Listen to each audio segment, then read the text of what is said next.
Welcome to One Tired Teacher Turned Two Tired Teachers, episode 189.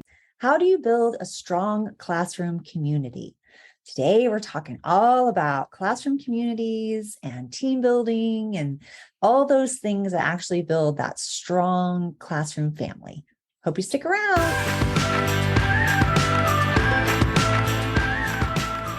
Welcome to One Tired Teacher. And even though she may need a nap, this teacher is ready to wake up and speak her truth about the trials and treasures of teaching. Here she is, wide awake. Wait, she's not asleep right now, is she? She is awake, right? Okay. From Trina Debery Teaching and Learning, your host, Trina Debery. Hey, we're back and we're ready to talk about classroom community. I love it. Yes. That's my favorite. And not just classroom community at the beginning of the year, because I think when we think about community building, we think beginning of the year. We're going to be talking about how you can do it like throughout the school year. Absolutely. Because you will need to rebuild your classroom community constantly. There's a reason by the end of the year, the kids are over each other. For sure. And that's even more time to do it. If you're not taking time, like in my district, in the last several years of when I was in the classroom, we had to, like, it had to be in our lesson plans. It was a lesson plan. Wow. Yeah. It was like one team builder, one classroom builder every single week.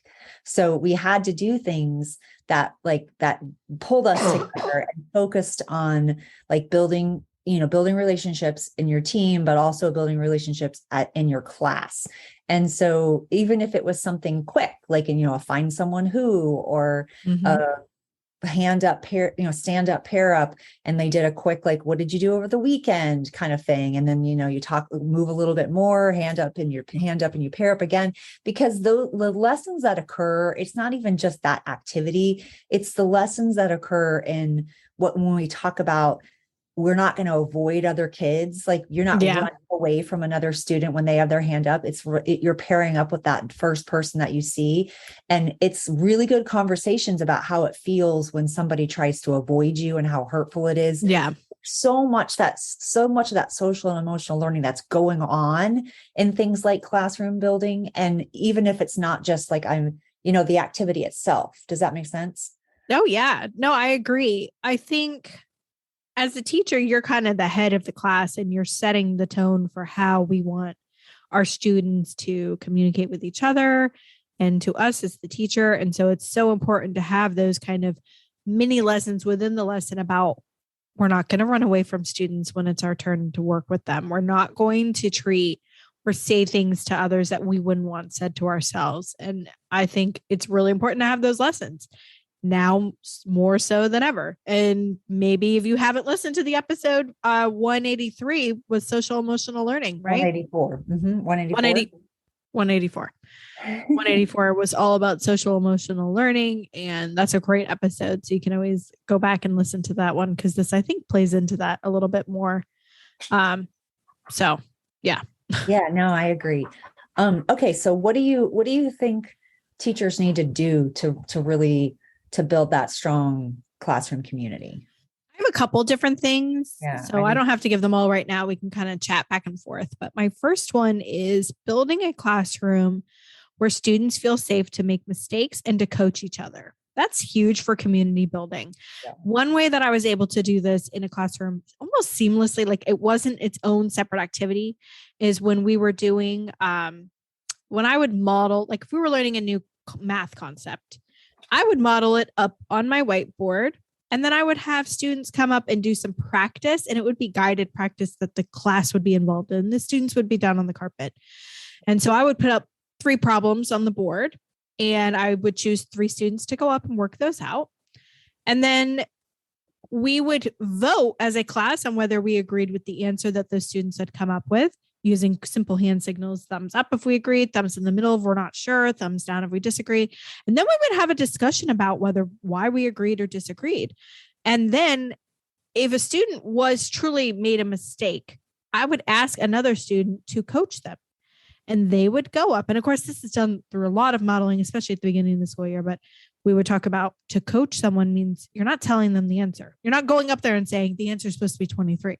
No, you're going to go up there and show them or talk them through like, hey, why don't you re-look at how you added this side, or you forgot to regroup here, or, you didn't line up your numbers, or whatever it was. You don't give them the answer, you help guide them to it.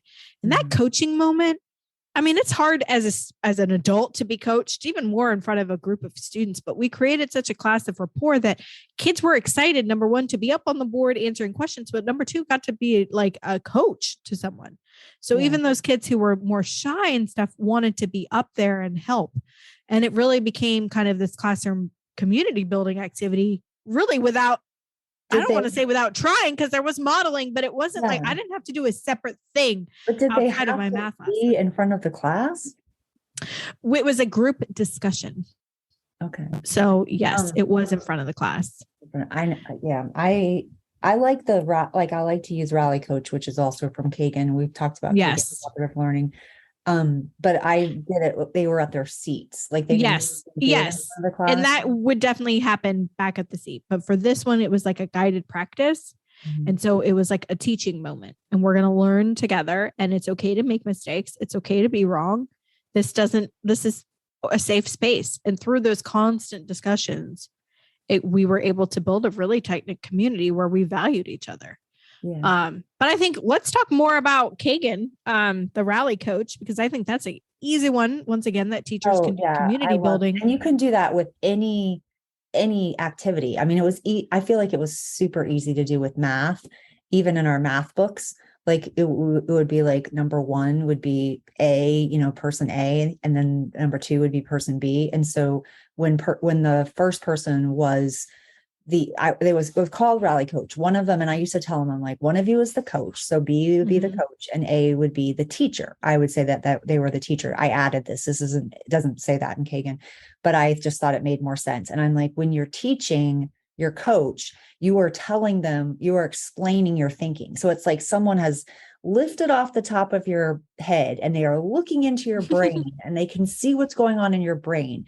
People can't see in your brain if you're not telling them why you're deciding what you're doing, with that particular math problem, or it could be like a grammar question, or it could even be like a reading comprehension passage, or whatever it is. You're explaining your thinking.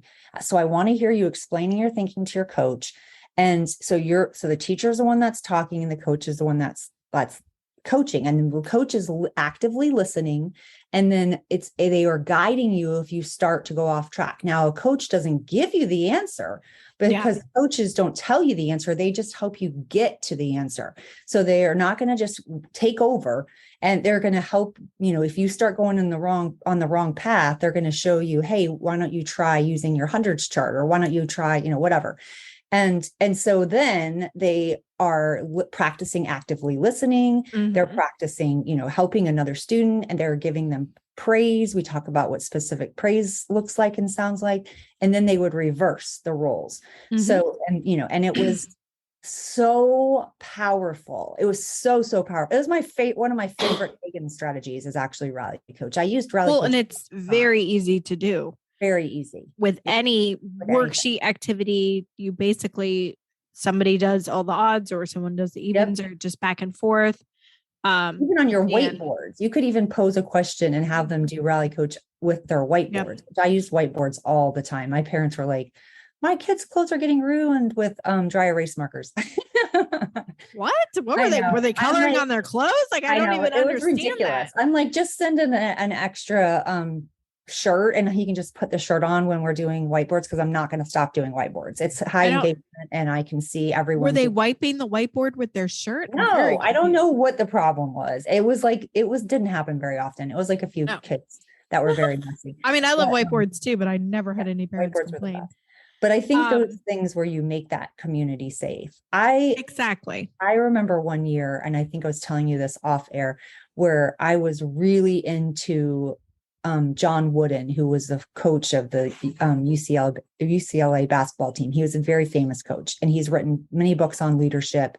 Just an unbelievable man. So many different famous basketball players attributed their growth as a person and as a player to his coaching.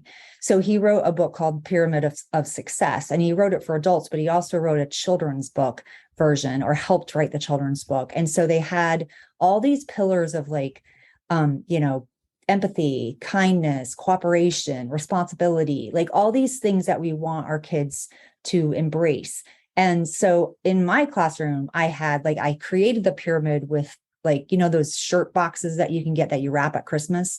Yeah. So I wrapped them, and then I had a big word in front of it. It was like responsibility. And then the next one, compassion, whatever. And so we would go through each week, we would focus in on one of the attributes, and we would read a story about that kind of behavior. We would talk about what it looks like, sounds like, feels like, and we would do activities around that. And it was so powerful for the kids. Like that was like one of my best classes ever. And it's because I took the time to do like that character building, and it was a community building activity. It was just so powerful. I love it. And another one I love is the Tools for Citizenship and Life. Have you ever heard of that?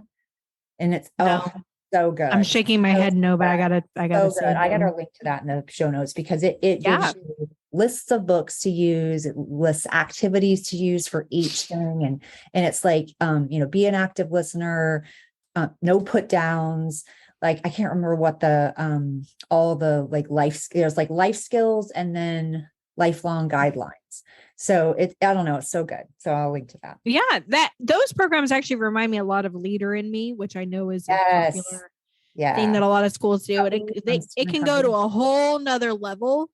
But my first year, when I switched schools and I went to a Title I school from a non-Title I really struggled that first year with my students because they were really mean to each other.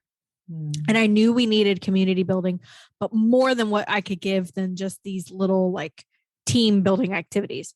So I started doing the Leader in Me in my room, just me. It wasn't a school initiative, but there is I have a free resource on my website if teachers are interested in looking at that, and we'll put that in the show notes. But it's basically it's a interactive presentation, and each section has like a mini lesson and a video.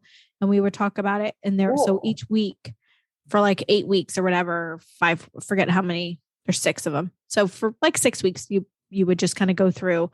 And I'm going to tell you, even just after the first lesson, it was amazing, the transformation I saw in my room. And I remember about halfway through my first year in 3rd grade, my principal had come in to do an observation, and we were doing a writing activity. And the students were, once they finished, they had to find someone to edit their writing. That was part of the routine. And he was amazed at the number of students who were willing to help edit or be edited. He just couldn't believe that they were so like open and helpful. And he literally wrote a quote one of my students said, which was, I really would like to read your writing. Can I look over it for you? I'm excited to see what you wrote. And he literally wrote, wow, next to it. Like that came out of a kid's mouth about writing. And it was funny, but I realized that as much as I would like to say, well, it's just because I'm a great teacher. No, it's because I use this program to help guide us into better understanding how we can be better for our community. Yeah. And we have to teach them to do that. Exactly. Teach them to praise one another and not just good job, but I liked whatever it is.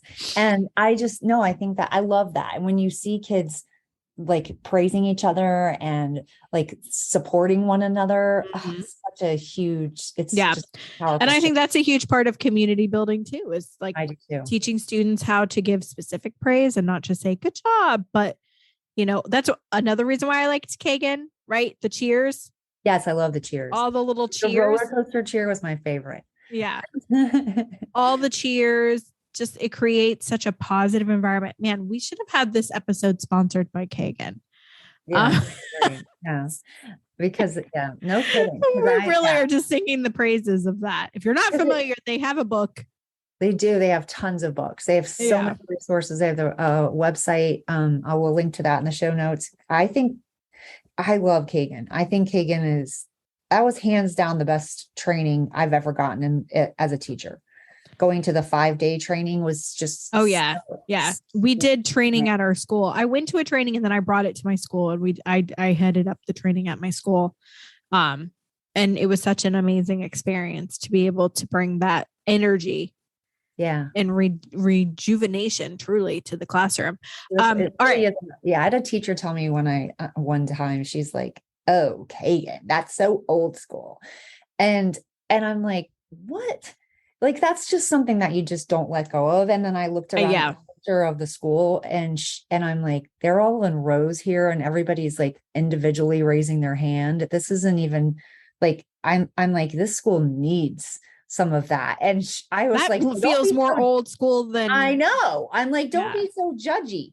It was, and I don't care anyway, because I think there's some things that you hold on to because they're really solid and true. Like when you're when you have that many kids engaged in learning, that's when, that's the nugget you take on over the years. Yeah.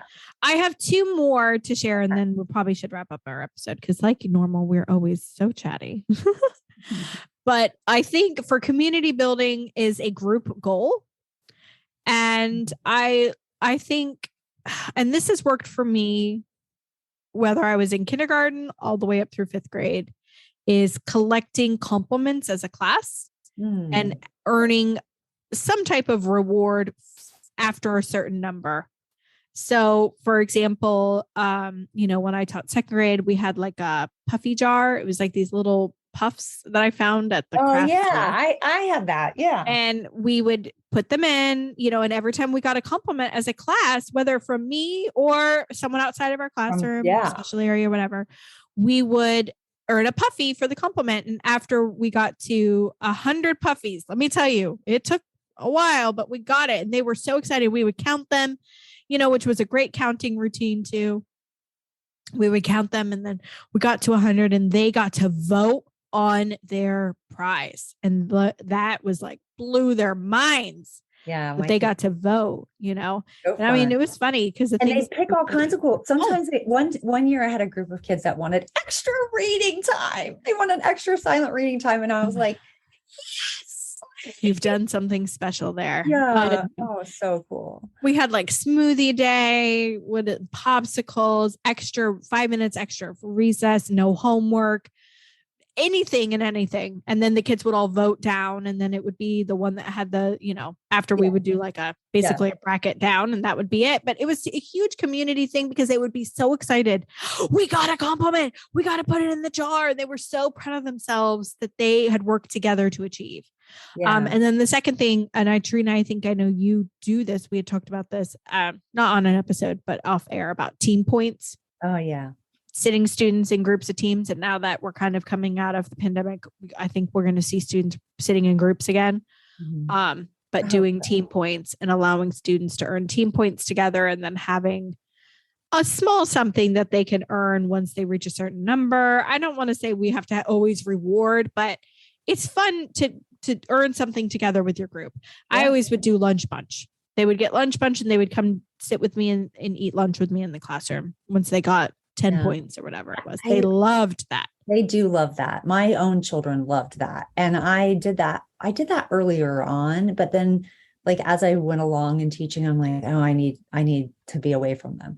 So I get it. I do. I'm not saying we had lunch bunch every day. It was only when they got their points to do. I would they would be like to get their things first, or they would get to go to smart stations before everyone else for like an extra 5 minutes or 3 minutes or something like that, if they were the winning team. So it was something easy that I could do every single day, that I didn't have to, buy anything or anything like that. So, or they got to like they line up early or something like that. I don't know why they love the shoes off thing. Yeah. We called that stinky feet. Yeah. Oh, I have stinky feet today. As we did those classroom coupons. That they could earn, like they would get tickets and they could get a classroom coupon at the end of the week or whatever. And oh man, always the stinky feet one, or like an animal or stuffed animal on their table. Yeah. Kids are kids, man. Like, I think we chalk them up to be like these little mini adults, and it's so not true. They are kids. They love little, like, oh gosh, the little the little erasers or Oh, desk yeah. pets too, but like the little mini erasers. Oh yeah. We You're collect right. them. Stickers, like little trinkets. Yeah, they do. They like any Candy. little, Oh my God, so much candy. yeah. All right. So I think that wraps up the episode. For community building, which you will do all year round. Yes, all year Um, round. We want to keep going because if not, you're going to feel the difference in your classroom. Yeah. And it's okay to stop and redo some community building activities if you need to, For sure. or take student or remodel how we're going to be talking to students during Rally Coach or whatever. Yeah. Yeah. So don't forget to check the show notes for all the resources we were discussing in today's episode. Yep. Until next week, sweet dreams and sleep tight.